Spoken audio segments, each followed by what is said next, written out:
وهو العزيز الحكيم. يا أيها الذين آمنوا لم تقولون ما لا تفعلون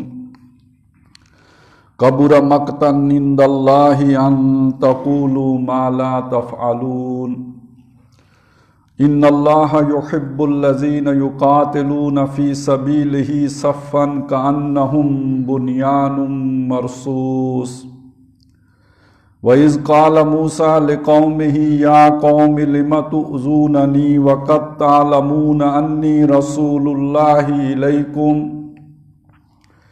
فَلَمَّا زَاغُوا أَزَاغَ اللَّهُ قُلُوبَهُمْ وَاللَّهُ لَا يَهْدِي الْقَوْمَ الْفَاسِقِينَ. صدق اللہ العظیم. رب اشرح لي صدری ویسر لي امری واحلل عقدۃ من لسانی یفقہوا قولی. اللہم الہمنا رشدنا واعذنا من شرور انفسنا. اللہم ارنا الحق حقا وارزقنا اتباعہ وارنا الباطل باطلا وارزقنا اجتنابہ. اللہم وفقنا لما تحب وترضى. آمین یا رب العالمین. سورہ صف کا ہم مطالعہ کر رہے ہیں. اس کی جو مرکزی آیت ہے آیت نمبر 9، اس پر ہماری گفتگو مکمل ہو چکی ہے، اور اس کی پہلی آیت اس پر گفتگو ہم نے پوری تو کر لی تھی. صرف ایک چھوٹا سا پہلو ہے، اس کی طرف توجہ مبذول کرانی ہے کہ آیت نمبر 9 میں جو نبی اکرم صلی اللہ علیہ وسلم کا مقصد بعثت بیان ہوا ہے، اور ظاہر ہے مسلمانوں کے لیے آپ صلی اللہ علیہ وسلم کا جو چھوڑا ہوا طریقہ ہے، آپ کی جو زندگی ہے، آپ کا جو اسوہ ہے، وہی ہمارے لیے ایک قابل تقلید مثال ہے. تو جس مشن کے لیے محمد رسول اللہ صلی اللہ علیہ وسلم بھیجے گئے، تو مسلمانوں کا بھی مشن وہی ہے.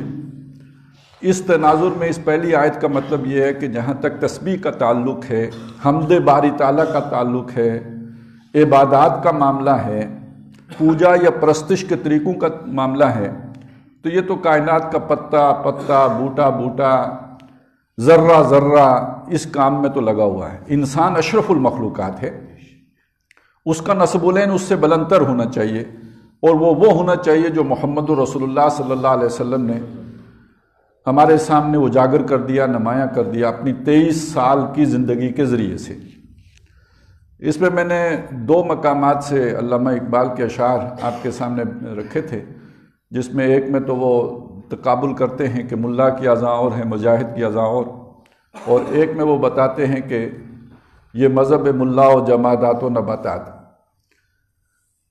لیکن یہ کہ ایک اور تقابل بھی ہے، جب تک وہ نہ سامنے ہو، وہ ذرا فارسی زبان میں ہے، تو یہ دونوں باتیں بھی پوری طرح اجاگر نہیں ہوتی. اس میں علامہ اقبال نے بغیر کوئی تنقید کیے مثبت انداز میں اس بات کو سمجھایا ہے. وہ بتاتے ہیں کہ مقام بندگی دیگر، مقام عاشقی دیگر. یہ جو بندگی ہے، تعبدی امور ہیں، یہ ایک مقام ہے، یہ بھی کرنے کا کام ہے. لیکن ایک جو عشق ہے، محبت ہے، اب دیکھیے عشق کیا شے ہوتی ہے. محبت کی سطح جس میں دیوانگی کا عنصر آ جائے، کسی کی محبت میں انسان عقل کو پس پش ڈال دے، جو خطرات ہیں، جو نقصانات ہیں، جو اس راہ میں ایثار کرنا ہے، قربانیاں دینی ہیں، یہ خاطر میں نہ لائے، تو یہ عشق کی کیفیت پیدا ہو گئی. گویا انسان جان بھی وا دینے کے لیے تیار ہے، وار دینے کے لیے، اور مال بھی قربان کرنے کے لیے تیار ہو گیا. اب اسے کوئی پرواہ نہیں، اس کی محبت جنون کی سطح تک پہنچ گئی ہے، ہر شے قربان کرنے کے لیے تیار ہیں. تو یہ گویا عشق کی کیفیت ہے. تو اقبال کہتے ہیں مقام بندگی دیگر، مقام عاشقی دیگر.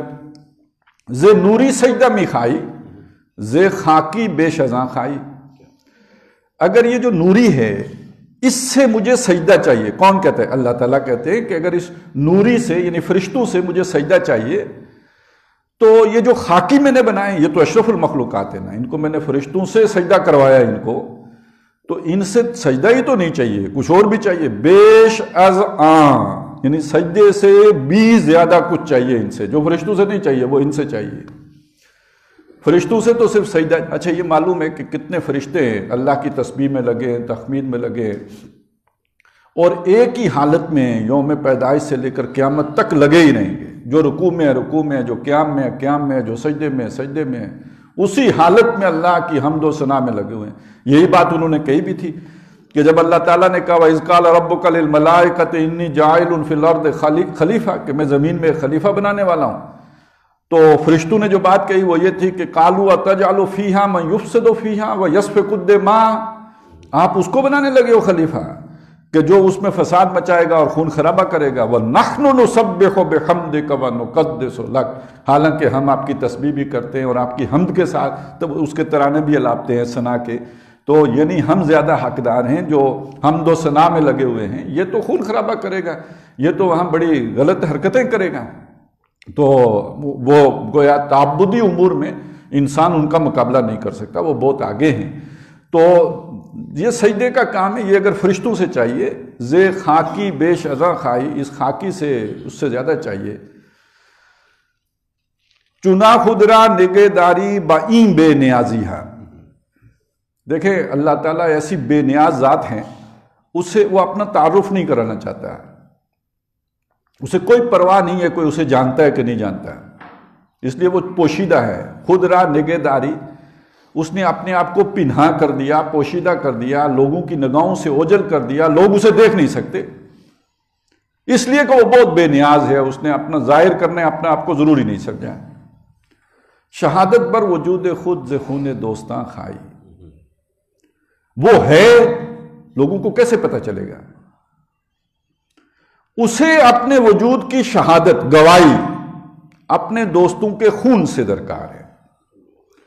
کوئی اس کے لیے قربانی دے گا، اب جان تو نہیں کسی پر قربان کی جا سکتی نا، جب کوئی اپنی جان قربان کرے گا تو دوسرا آدمی سوچے گا بھئی اس نے کیوں جان قربان کی، اس کا محبوب کون ہے جس پر اس نے اپنی جان نچھاور کر دی۔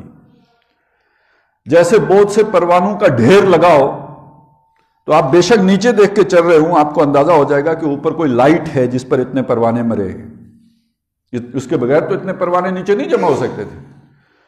تو یہ لوگوں کا خون ہوگا، ان کے کشتے ہوں گے، ان کی لاشیں ہوں گی جو گواہ بنیں گی کہ کوئی تو محبوب ہے جس پر انہوں نے جان نچھاور کی ہے۔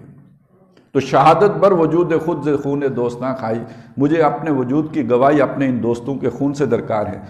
تو وہ جس نے سجدہ کیا، وہ جس نے رکوع کیا، یہ اس سے بہت بلند مقام ہے، یہ بہت اونچا مقام ہے، بہت افضل بات ہے، بہت اعلیٰ سطح ہے یہ۔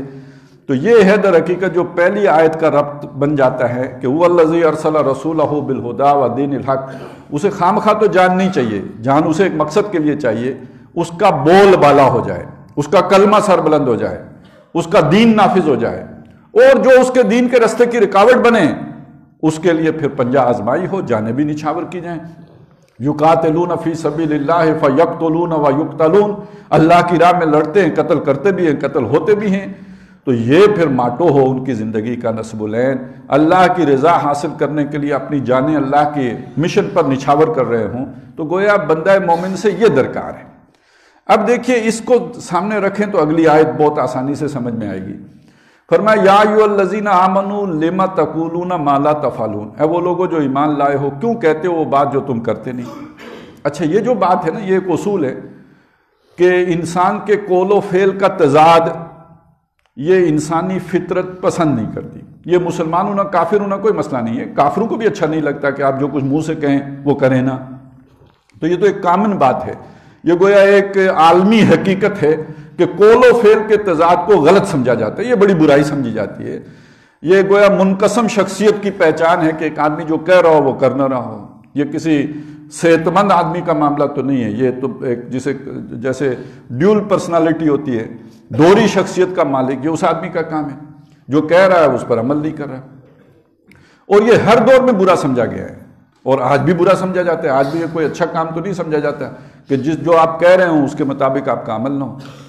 پھر قرآن مجید نے علماء یہود کو مخاطب کر کے کہا کہ اتامرون الناس بالبر وتنسون انفسکم، کیا تم لوگوں کو نیکی کا حکم کرتے ہو اور اپنے آپ کو بھول جاتے ہو، اپنی آپ فکر ہی نہیں کرتے۔ اسی طرح قرآن مجید نے مسلمانوں کو بھی متنبہ کیا ہے کہ یہ رویہ کہ جو آدمی بات کہہ رہا ہو اس پر عمل نہ کر رہا ہو تو وہ بالکل ایک غلط طرز عمل ہے، وہ صحیح نہیں ہے، بلکہ بعض روایات سے معلوم ہوتا ہے یہ منافقین کی علامت ہے جو ان کا دعویٰ ہے اپنے دعوے کے مطابق عمل نہیں کرتے۔ مومن تو اپنے قول کا پکا ہوتا ہے، یعنی جو بات کہہ رہا ہوتا ہے اس پر عمل بھی کر رہا ہوتا ہے۔ اسی میں ضمنی طور پر ایک بات سمجھ لیجئے، وہ یہ ہے کہ بعض احادیث میں یہ بات کہی گئی ہے کہ تم برائی سے روکو خواہ تم اس پر خود عمل نہ، نیکی کا حکم کرو، برائی سے روکو خواہ تم خود عامل نہ بھی ہو۔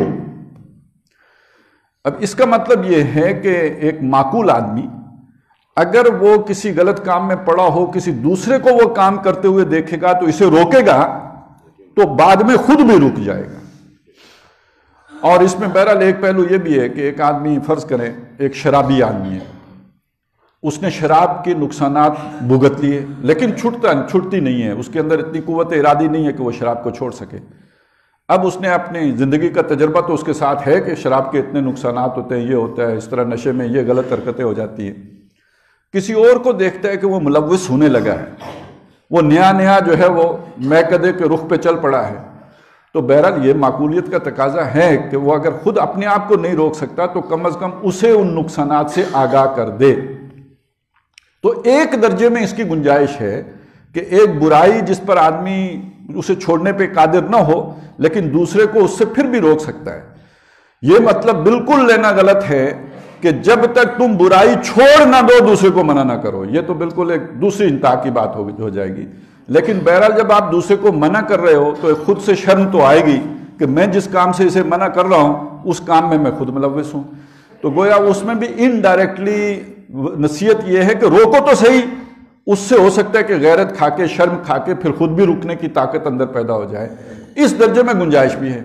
یہاں جو بات کہی جا رہی ہے وہ ذرا اس سے مختلف ہے، سمجھایا کچھ اور جا رہا ہے کہ آپ نے اسلام قبول کیا ہے، آپ محمد الرسول اللہ کے امتی ہو اور آپ دعوے دار ہو کہ ہم ایمان لانے والے ہیں محمد الرسول اللہ پر اور ہم کلمہ گو ہیں، کلمہ پڑھنے والے ہیں۔ اس کا تقاضا ہے کہ محمد الرسول اللہ کے مشن کی تکمیل میں اپنا جان، مال، عزت، آبرو ہر شے لگاؤ، کھپاؤ۔ اگر یہ نہیں کر رہے تو یہ جو تم دعویٰ کر رہے ہو نا، یہ در حقیقت پھر لما تقولون ما لا تفعلون کے مرتکب ہو رہے ہو۔ اب اس کا تعلق جڑ جائے گا اس تشریح سے جو ہم نے آیت نمبر 9 کی تھی۔ ہم نے کہا اسلام دین ہے تو اپنا غلبہ چاہتا ہے۔ ایک علاقے میں، ایک خطے میں، ایک مملکت میں جیسے دو بادشاہ نہیں ہو سکتے ایسے دو دین نہیں ہو سکتے، اور اگر غالب دین الملوک ہے یا دین جمہور ہے تو اسلام اگر وہاں پہ ہوگا تو مذہب کی حیثیت سے ہوگا، دین کی حیثیت سے نہیں ہوگا۔ اب میں نے اگر دین کو قبول کیا، دین اسلام کو قبول کیا ہے، اور میں رہتا ایک ایسی جگہ پہ ہوں کہ جہاں کوئی اور دین غالب ہے، تو اس قبول کرنے کا مطلب یہ ہوگا کہ اس دین کے ساتھ میرا ٹکراؤ ہوگا۔ وہاں پہ میں کو ایگزسٹنس تو نہیں ہو سکتی نا، دو دین تو نہیں ہو سکتے۔ جو ایک دین کا حامل ہوگا اس کا دوسرے دین کے ساتھ ٹکراؤ آ جائے گا۔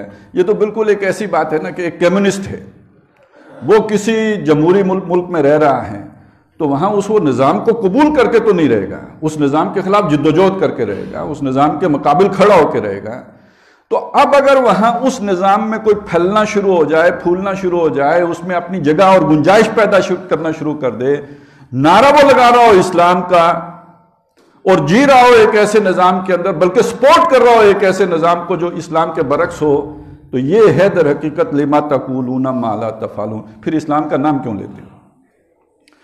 یہ ہے وہ بات کہ جسے ہم کہتے ہیں کہ ہمیں اسلام کی اگر سمجھ ہو نا، چومی گویم مسلمانم بلرزم کے دانم مشکلات لا الہ را، جب میں کہتا ہوں میں مسلمان ہوں تو مجھ پہ لرزہ طاری ہو جاتا ہے، مجھے پتا ہے یہ لا الہ کہنے کے تقاضے کیا ہیں، اس کی مشکلات کیا ہیں، اس کے نتیجے میں کیا کیا مسائل ہیں جو کھڑے ہوتے ہیں اور کیا کیا مشکلات ہیں جو سامنے آتی ہیں، جو فیس کرنی پڑتی ہیں۔ تو چومی گویم مسلمانم بلرزم کے دانم مشکلات لا الہ را، ان مشکلات سے بچنے کا آسان طریقہ کیا ہے؟ اسلام کو مذہب مان لو، اسے پوجا پاٹ کا دین سمجھ لو، اسے چند عبادات تک جو ہے وہ محدود کر لو، اور انہی کے ذریعے سے جنت حاصل کر لو۔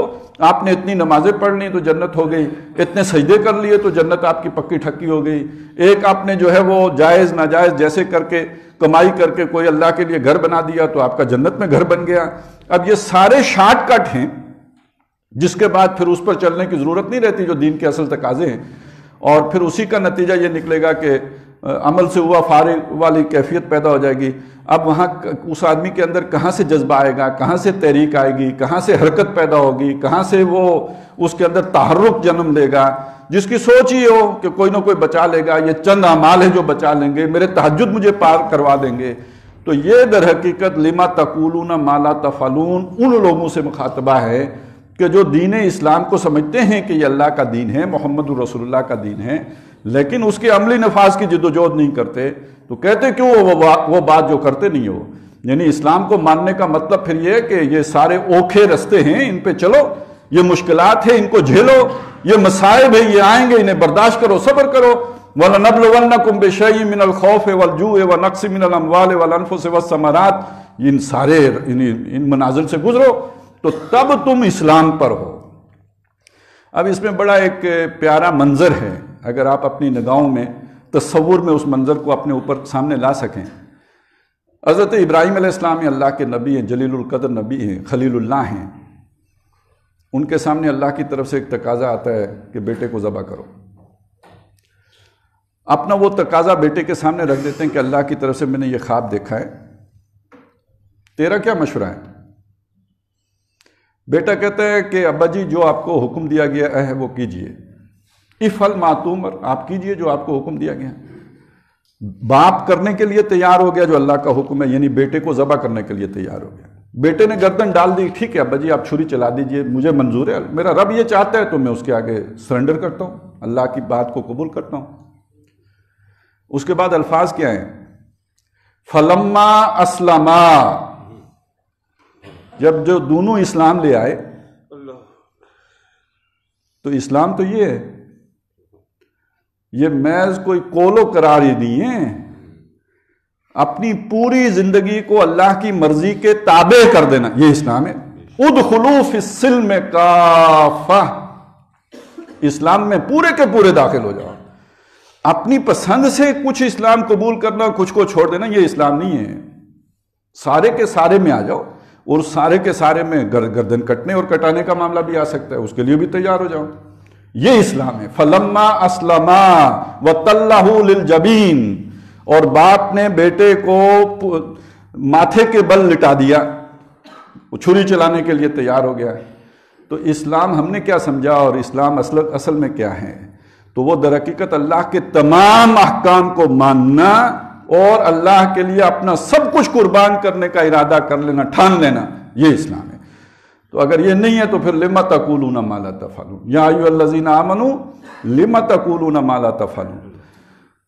اچھا، یہ اسلام، اس طرح کا اسلام لا کر فائدہ دے گا یا نقصان کرے گا؟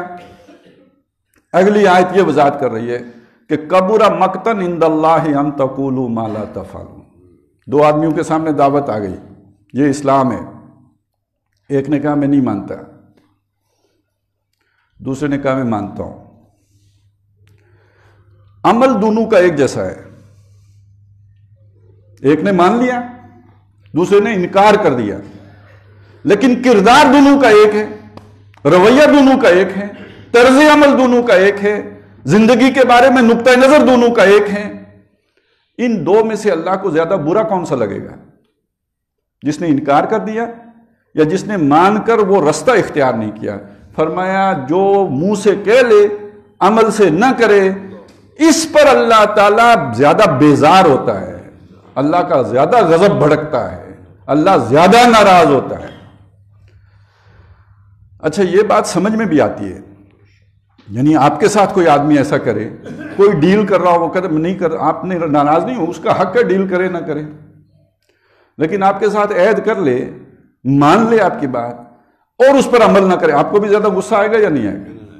اسی آدمی پہ آئے گا جو تو بالکل ہمارے اپنی گویا فطرت میں یہ بات ہے کہ ہمیں جس نے ہمیں دھوکہ دیا ہو اس پہ زیادہ غصہ آتا ہے، اس پہ زیادہ چڑ چڑھتی ہے. تو یہ دھوکے کا عمل ہے، آپ نے اللہ کی مانی منہ سے، عمل سے نہیں مانی، تو یہ تو زیادہ غضب کی بات ہے. کبر مقتا عند اللہ ان تقولوا ما لا تفعلون. بلکہ یہ مقت ہوتا ہے، یہ لفظ استعمال ہوتا تھا ان کے ہاں، جو کسی سے بندہ بالکل اتنا بیزار ہو جائے نا، اس سے بات کرنے کا روادار بھی نہ ہو، یہ مقت ہے.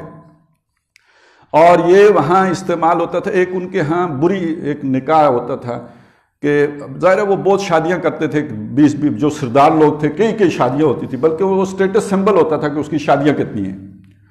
اب ایک آدمی شادی کر رہا ہے، وہ کہیں 65-70 سال کی عمر میں بھی کسی نوجوان لڑکی سے اس نے شادی کر لی، اس کے بعد مر گیا، تو جو اس کے بیٹے ہوتے تھے پہلی بیوی سے یا جو پرانے بڑے بیٹے، تو یہ عورتیں ساری وراثت میں تقسیم کر لیتے تھے، ان میں سے بعض کے ساتھ وہ نکاح بھی کر لے گئے. ہر آدمی نہیں کرتا تھا، معزز لوگ ایسا نہیں، لیکن کوئی کہیں خال ایسا بھی ہوتا تھا کہ وہ اپنی گویا ماں سے نکاح کر لیتے تھے. سگی ماں نہیں ہوتی تھی، اس نے انہیں جنا نہیں ہوتا تھا، لیکن باپ کی بیوی ہوتی تھی، اس سے نکاح کر لیتے. اس کو کہتے تھے نکاح مقت، یعنی اس معاشرے میں اس نکاح کو بڑا برا سمجھا جاتا تھا، اس آدمی کو اچھا نہیں سمجھا جاتا جو یہ کرتا، لیکن کر لیتے تھے. یعنی وہ بات کہی کہ کبرا مقتن عند اللہ، یہ ایسے ہی جیسے کوئی اپنی ماں سے نکاح کر لے تو معاشرے میں برا سمجھا جاتا ہے، اللہ کو ایسے ہی برا لگتا ہے وہ آدمی جو منہ سے کچھ کہہ رہا ہو کر کچھ رہا ہو، اس کا کردار وہ نہ ہو. اسی سے سمجھ لیجئے وہ جو آتے ہیں نا ان المنافقین فی الدرک الاسفل من النار، جو بے شک جو منافق ہوں گے وہ آگ کے سب سے نچلے گڑھے میں ہوں گے، کیونکہ یہ وہ ہیں جنہوں نے مانا تھا ہم آپ کے ساتھ ہیں، لیکن یہ شہادت دی تھی، گواہی دی تھی، لیکن جب مشکلات آئی تھیں تو پاؤں کھینچ لیے تھے، نہیں چلتے تھے، رک جاتے تھے، سختی آتی تھی کھڑے ہو جاتے تھے، آسانی ہوتی تھی چلتے تھے. جسے کہا وَمِنَ النَّاسِ مَن يَعْبُدُ اللَّهَ عَلَىٰ حَرْفٍ، لوگوں میں وہ بھی ہیں جو اللہ کی بندگی تو کرنا چاہتے ہیں، اللہ کی فرمانبرداری کرنا چاہتے ہیں، مگر کنارے بیچ مہندار میں کودنے کے لیے تیار نہیں ہیں. جہاں سختیاں ہیں وہ برداشت کرنے کے لیے تیار نہیں ہیں، آسان دین پر چلنے کے لیے تیار ہیں، مشکل سے جان چھڑاتے ہیں، توبہ کرتے ہیں، بھاگ جاتے ہیں. یہ وہ لوگ ہیں کہ جن میں پھر وہ نفاق کی کیفیت ہے، کبھی اسلام کی طرف آ جاتے ہیں، کبھی پیچھے ہٹ جاتے ہیں، کبھی ایمان کی طرف آ جاتے ہیں، کبھی کفر کی طرف چلے جاتے ہیں. وہ اس لیے کفر کی طرف کیوں جاتے ہیں؟ جب مشکل آتی ہے تو کفر کی طرف چلے جاتے ہیں، جب آسانی آتی ہے تو اسلام کی طرف آ جاتے ہیں. آمنوا ثم کفروا ان الذین آمنوا ثم کفروا ثم آمنوا ثم کفروا ثم ازدادوا کفرا، بے شک وہ لوگ جو ایمان لائے پھر کفر کی طرف چلے گئے، پھر ایمان لائے پھر کفر کی طرف چلے گئے، پھر کفر ہی میں بڑھتے چلے گئے. بشر المنافقین، یہ منافق ہیں، ان کو خوشخبری دے دیجئے دردناک عذاب کی. تو یہ ہے وہ عمل جسے یہاں کہا گیا لما تقولون ما لا تفعلون. اچھا، یہ جو میں نے ساری تشریح آپ کے سامنے رکھی ہے، ہو سکتا ہے کسی صاحب کو لگے کہ یہ تو بالکل ہی کوئی نئی بات ہے، ہم نے تو پہلے سنی نہیں. اگلی آیت خود اس کی وضاحت کر رہی ہے. دیکھیں یہ ان لوگوں کے بارے میں کیا کہا، اللہ ان سے بیزار ہے. اس کے متضاد کیفیت کیا ہو سکتی ہے؟ آپ کسی سے بیزار ہیں، تنگ ہیں، بات نہیں کرنا چاہتے. اس کے برعکس کیفیت کیا ہوگی؟ آپ کسی سے محبت کرتے ہیں، آپ کو کوئی اچھا لگتا ہے، آپ کو کوئی پیارا لگتا ہے، اس کو آپ سننا چاہتے ہیں، اس کو اپنی بات سنانا چاہتے ہیں، یہی ہو سکتا ہے نا. تو اگلی آیت میں یہ کیفیت بیان کی، ان اللہ یحب الذین، بے شک اللہ محبت کرتا ہے، یعنی ان سے اللہ بیزار نہیں ہوتا، ان سے محبت کرتا ہے. یہ جن سے محبت کرتا ہے ان کا عمل کیا ہے؟ یقاتلون فی سبیلہ صفا، وہ اس کی راہ میں جنگ کرتے ہیں صفیں باندھ کر. اب تقابل سامنے آ گیا نا، جو صفیں باندھ کر جنگ کرتے ہیں اس کی راہ میں، یعنی اپنی گردن کٹوانے کے لیے تیار ہیں، ان سے محبت کرتا ہے. اور جو اس سے منہ موڑ لے، جو اس سے پیچھے ہٹ جائیں، جو یہ کرنے کے لیے تیار نہ ہو، در حقیقت وہ ہے لما تقولون ما لا تفعلون، اور ان سے اللہ بیزار ہیں. تو یہ جو صفیں باندھ کر جنگ کرتے ہیں اللہ کی راہ میں، بَكَأَنَّهُمْ بُنْيَانٌ مَرْصُوصٌ، جیسے کہ سیسا پلائی دیوار ہوں. دیکھیے یہ اللہ کا کلام ہے. اس طرح کی آیات جو ہے نا بہت کھول کر بیان کر، آج کے دور میں کہنی بھی مشکل ہو گئی، ترجمہ بھی مشکل ہو گیا، اور خود مسلمانوں کے ہاں مشکل ہو گئے ہیں. اب آج کل کا تو مجھے نہیں پتہ، 2011 میں حج کرنے گیا تھا، اور وہاں پہ 40 دن تو قیام ہوتا ہی ہے. اس پورے عرصے میں نے قتال پر کوئی آیت نہیں سنی، نہ مسجد حرام میں نہ مسجد نبوی میں. ہاں جو آپ کو پتہ ہے ان کی تلاوت، پھر وہ جس طرح لمبی قرات ہوتی ہے، وہ ایک کیفیت تو طاری ہو جاتی ہے، لیکن آیات کون سی؟ توحید، اللہ کی قدرتوں کا بیان، وہ جو عام مکی صورتوں کا مضمون ہے وہ آپ کو ملے گا. لیکن قتال، کیونکہ وہ تو سمجھ بھی لیتے ہیں نا کہ کیا پڑھ رہے ہیں امام صاحب، لہذا وہ بالکل آؤٹ. تو وہاں اگر آپ نماز میں نہیں پڑھ سکتے، جہری نمازوں میں، یا نہیں پڑھتے حکمت کے تحت، تو کہیں بھی اگر اسے بیان کیا جائے تو کب پسند کیا جائے گا؟ جو تو مسلمانوں کی حالت ہے اور کیفیت ہے. اب یہ چیزیں غیروں کو آ گئی ہیں، وہ کہتے ہیں ہم اپنے انسانی حقوق کی خاطر، دنیا میں عدل کی خاطر، نوع انسانی کو جبر سے نجات دلانے کے لیے، ظلم سے نجات دلانے کے لیے ہم جنگ کریں گے۔ آپ عراق کیوں آئے ہیں؟ لوگوں کو صدام حسین کے جبر سے نجات دلانے کے لیے آئے ہیں۔ آپ افغانستان کیوں آئے ہیں؟ دنیا کو مذہبی جبر سے آزادی دلانے کے لیے آئے ہیں۔ تو وہ تو جبر سے آزادی دلانے کے لیے ڈالر بہاتے ہیں پانی کی طرح، اسلحے استعمال کرتے ہیں۔ ہم شرماتے ہیں وہ عدل جو اللہ نے محمد الرسول اللہ کے ذریعے سے نو انسانی کو دیا ہے، اس کا نام لیتے ہوئے بھی ڈرتے ہیں، اور اس کے لیے جد و جہد کرنا تو وہ تو بہت شرمساری محسوس کرتے ہیں کہ بوئے خون آتی ہے اس قوم کے افسانے سے۔ ایسا پراپیگنڈا کیا گیا ہے کہ اس کے بعد خود جنگ و جدال کا نام لیتے ہوئے شرماتی ہے۔ تو بہرحال یہ بات مسلمہ حقیقت ہے کہ ظلم کا خاتمہ میٹھے بولوں سے نہیں ہو سکتا۔ آپ کچھ اعمال کی طرف لوگوں کو میٹھے بولوں کے ذریعے سے متوجہ کر سکتے ہیں۔ گوتم بدھ نے تبلیغ کی، بہت فائدہ ہو گیا، بڑے لوگ جو ہیں وہ پورا من ہو گئے۔ اسی طرح حضرت مسیح علیہ السلام کا مذہب آج پوری دنیا میں سب سے کثیر التعداد لوگ ہیں ان کے ماننے والے۔ لیکن دنیا سے ظلم کا خاتمہ کر کے عدل قائم کرنا، یہ محض میٹھے بولوں سے ہونا ممکن ہوتا تو محمد الرسول اللہ صلی اللہ علیہ وسلم اپنے صحابہ کا خون بہاتے۔ صحابہ تو خیر صحابہ کسی کافر کا خون، بلکہ کافر بھی کیا، کسی چڑیا کا خون بہانا بھی محمد الرسول اللہ کو پسند نہ کرتے۔ یہ اس کے بغیر ہو نہیں سکتا، تب یہ سارا کچھ ہوا ہے، ناممکن ہے اس کے بغیر۔ پھول کی پتی سے کٹ سکتا ہے ہیرے کا جگر، مرد ناداں پہ کلام نرم و نازک بے اثر۔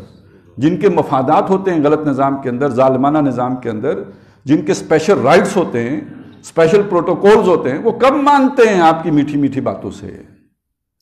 اسی لیے وہ ہمارے وہ پنجابی میں کہتے ہیں 4 کتاباں عرشوں آئیاں، تو وہ 5واں ڈنڈا نہ آیا ہوتا تو کتابوں کو بھی لوگ نہیں گھاس ڈالتے۔ اور بالکل یہ بات ہے جو قرآن نے کہی ہے، اللہ نے نبی بھیجے، رسول بھیجے، ان کے ساتھ کتابیں اتاری، معجزے اتارے تاکہ لوگ انصاف پر کھڑے ہوں۔ وَأَنزَلْنَا الْحَدِيدَ، اور لوہا بھی اتارا۔ لیکن یہ کہ آج تو غیروں کا جبر ہے جس کی وجہ سے ہم یہ باتیں زبان پہ نہیں لا سکتے۔ گزرے ہوئے کل غیروں کا جبر نہیں تھا، اپنوں کا تھا۔ اس اسوے پر کوئی حسین نواسہ رسول بھی چلے، جان نہیں بچے گی۔ کوئی زین العابدین جیسا فرشتہ صفت انسان چلے، جان نہیں بچے گی۔ تو اس مشکل راہ پہ کون چلے گا؟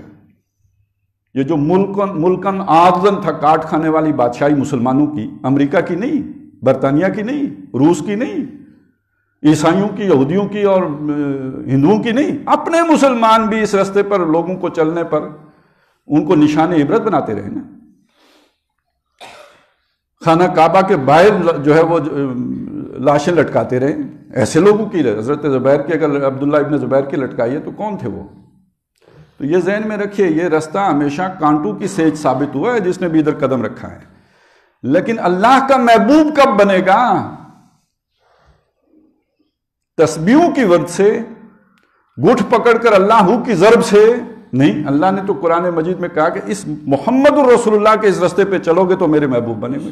ان اللہ یحب الذین یقاتلون فی سبیلہ صفا کانہم بنیان مرصوص۔ اچھا، یہی وہ بات ہے جو ہم پیچھے سورہ مجادلہ میں پڑھا ہے کہ لا تجد قوما یؤمنون باللہ والیوم الآخر یوادون من حاد اللہ ورسولہ۔ تم نہیں پاؤ گے کسی قوم کو جو ایمان تو رکھتی ہو اللہ پر اور آخرت پر، اور محبت کرتی ہو ان سے جو اللہ اور رسول کے دشمن ہوں۔ وَلَوْ كَانُوا آبَاءَهُمْ أَوْ أَبْنَاءَهُمْ أَوْ إِخْوَانَهُمْ أَوْ عَشِيرَتَهُمْ، خواہ وہ ان کے باپ ہوں، ان کے بیٹے ہوں، ان کے بھائی ہوں یا ان کے رشتہ دار ہوں، اگر وہ اللہ اور رسول کے دشمن ہیں اور ان کے دل میں ایمان ہے اللہ پر اور آخرت پر، یہ ان سے دوستی نہیں کر سکتے۔ تو ایمان کیا ہے؟ فرمایا اولئک کتب فی قلوبہم الایمان، جو اس امتحان پر پورا اترا ان کے دلوں میں اللہ نے ایمان لکھ دیا ہے۔ آپ کہتے ہیں آپ کے دل میں ایمان آئے تو معیار یہ ہے، سٹینڈرڈ یہ ہے، کرائیٹیریا یہ ہے جو مقرر کر دیا گیا۔ یہی بات سورہ مائدہ کے 8ویں رکوع میں آئی ہے، لا تتخذوا الیہود والنصارى اولیاء، یہود و نصارہ کو دوست نہ بنانا، وہ ایک دوسرے کے دوست ہیں، تم میں سے جو ان سے دوستی کرے گا وہ انہی میں سے شامل ہوگا، انہی میں سمجھا جائے گا۔ آگے چل کے کہا کہ جو مرتد ہو گیا، کیا مطلب کہ جنہوں نے دوستیاں ان سے گانٹھ لی، اور ظاہر اللہ کو معلوم تھا ایک وقت آئے گا کہ تمام مسلمان گویا ان کے راستے پہ چل پڑیں گے، تو اس کے بعد اللہ کچھ اور لوگوں کو کھڑا کرے گا، نئے لوگ لے کے آئے گا۔ یا ایھا الذین آمنوا من یرتد منکم عن دینہ، جو کوئی تم میں سے اپنے دین سے پھر گیا، فسوف یأتی اللہ بقوم، تو عنقریب پھر اللہ کسی اور قوم کو لائے گا۔ اس قوم کے اوصاف کیا ہوں گے؟ یحبہم ویحبونہ، اللہ ان سے محبت کرتا ہوگا، وہ اللہ سے محبت کرتے ہوں گے۔ یہ دین کا پہلا قدم ہے، سٹیپ 1، اللہ کی محبت ان کے لیے، وہ اللہ کی محبت کرنے والے۔ اچھا، یہ جو اللہ کی محبت کا تقاضا جو سورہ آل عمران میں آیا، حضور سے کہا کہ آپ ان سے کہیے قل ان کنتم تحبون اللہ، کہ تم اگر واقعی اللہ سے محبت کرتے ہو، فاتبعونی، بس میری پیروی کرو، یحببکم اللہ، اللہ تم سے محبت کرے گا۔ اس پیروی کے اندر پیٹ پہ پتھر باندھنا شامل ہے یا نہیں؟ اس پیروی میں دندان شہید کرانا شامل ہے یا نہیں؟ اس پیروی میں مٹھی بھر اپنے جان نثار لے کے میدان بدر کو سجانا شامل ہے یا نہیں؟ یہ کرو، اللہ تم سے محبت کرے گا۔ تو یہ جو یحبہم و یحبونہ ہے، یہ صرف الفاظ نہیں ہیں، یہ کوئی عملی تقاضا بھی مانگتا ہے، اس کا کوئی ایک منظر بھی سجانا پڑتا ہے، تب وہ الفاظ سچے ہوتے ہیں۔ اور اسی سے سمجھ لیجئے اتباع رسول کسے کہتے ہیں؟ یہ کسی خاص رنگ کا امامہ باندھ لینا، یا جو ہے وہ اپنے کندھے پر کوئی کپڑا ڈال لینا اور سمجھنا میں اتباع رسول کر رہا ہوں، یہ سارا اتباع رسول میں داخل ہے۔ تو ان اللہ یحب الذین یقاتلون فی سبیلہ صفا کأنہم بنیان مرصوص۔ اس کے بعد ایک واقعہ آ رہا ہے، اور یہ واقعہ ہے حضرت موسیٰ علیہ السلام کا، اور یہ واقعہ پیش آیا صحرائے طی میں۔ اور آپ کو معلوم ہے کہ صحرائے طی میں جو سب سے اہم واقعہ پیش آیا وہ یہی تقاضا تھا جب ان اہل ایمان کے سامنے رکھا گیا کہ اب تم نے جنگ کرنی ہے، اور جب تم جنگ کرو گے اللہ تمہیں غلبہ دے گا، فتح یاب کرے گا۔ ساری قوم نے متفقہ طور پہ حضرت موسیٰ علیہ السلام سے کہا فَاذْهَبْ أَنْتَ وَرَبُّكَ فَقَاتِلَا، تو موسیٰ جا اپنے رب کو بھی لے جا، دونوں مل کے لڑو، اِنَّا هَاهُنَا قَاعِدُونَ، ہم تو یہاں بیٹھیں گے، یعنی ہم نہیں لڑیں گے۔ تو 40 سال تک اللہ تعالیٰ نے سزا کے طور پر ان کو رستہ ہی بھلوا دیا کہ فلسطین رستہ کون سا جاتا ہے، صحرائے طی میں بھٹکتے پھرتے رہے۔